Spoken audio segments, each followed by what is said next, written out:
רובנו זוכרים את מה שלמדנו בתיכון. יש כאלה שמצטטים את משפט פיתגורס, אחרים משננים משפטים מההיסטוריה.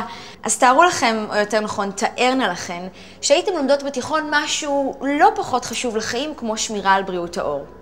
כן, כן, יש חינוך לזה כבר מגיל צעיר, אבל לא, עדיין לא בבית הספר.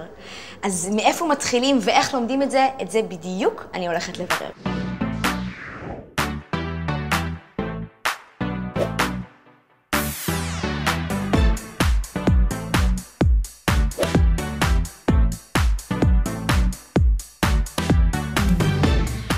מה השלב הראשון? ממה כדאי להתחיל? אנחנו נבצע לראשונה את בדיקת האבחון והמיפוי של עור הפנים, הקרויה פייס מפינג, שזה אומר אנחנו בעצם מחלקים את הפנים שלנו ל-14 אזורים דמיוניים, כשכל אזור ואזור הוא המראה לאחד האיברים המצויים בתוך הגוף שלנו.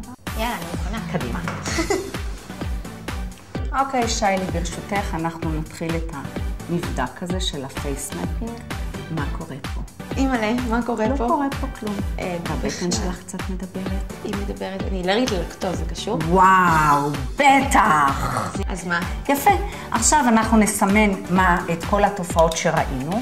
אוקיי. על מנת שיהיה לנו תיעוד מדויק ונוכל לבחור את דרך הטיפול הנכונה ביותר. אוקיי, אז יאללה, נמשיך. קדימה.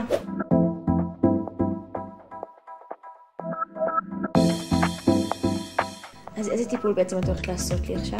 אנחנו הולכים לעשות טיפול מייקרוזון, טיפול קצר מועד, לא עובר את ה-20 דקות, ממוקד, אנחנו רוצים לכוון את הטיפול לתוצאה ספציפית. היום אנחנו נעבוד על הסנטר, כי כרגע יש שם איזשהו קושי שאנחנו רוצים לפתור.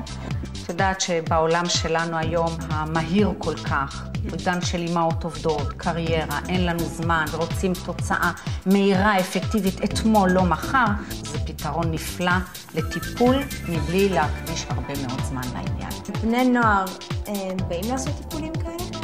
בני נוער בחלקם באים, אולי לא מספיק לפי טעמי, אבל בני נוער צריכים, כי זה גיל שמתפתחת תופעה של אקנה מעיקר. נדמה לי שהיום המודעות היא כבר הרבה יותר משמעותית, ואנשים שואלים, מבררים, ויש מסגרות שכבר גם נענים לכך, אבל זה עדיין לא אופטימלי.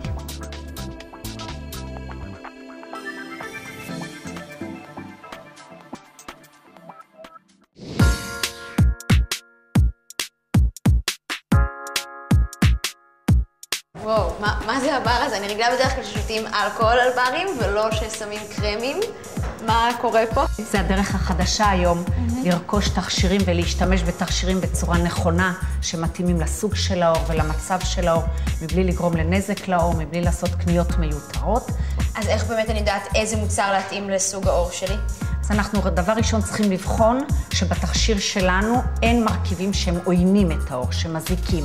למשל, שלא יהיה בו שמנים מינרליים ממקור של נפט, שלא יהיה בו צבעים מלאכותיים, שלא יהיה בו בושם מלאכותי, שלא יכיל אלכוהול, הוא יכול להכיל הרבה מאוד חומרים פעילים טובים, ויטמינים, תמציות, צמחים וכדומה. אבל רוב הקוסמטיקה, לצערי הרב, עדיין משתמשת במרכיבים עוינים. מספיק לי להתנסות בתכשיר אחד לאור הפנים, וככה אני יודעת אם הוא טוב לי?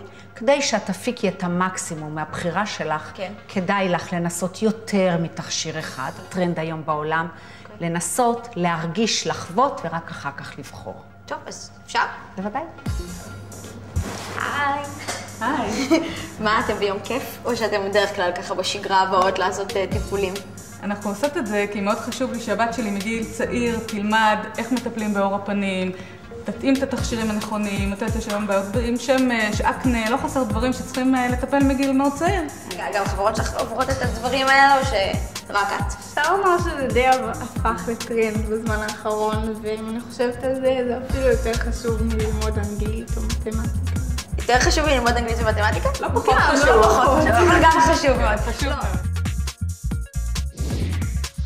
אני לא יודעת מה איתכם, אבל אני היום למדתי המון על בריאות העור שלנו, אבל עם כל הכבוד לצרכים של העור שלי, גם לי יש צרכים, ויש לי כרגע צורך אז לאכול איזה משהו טעים ולא בריא בשביל האיזון.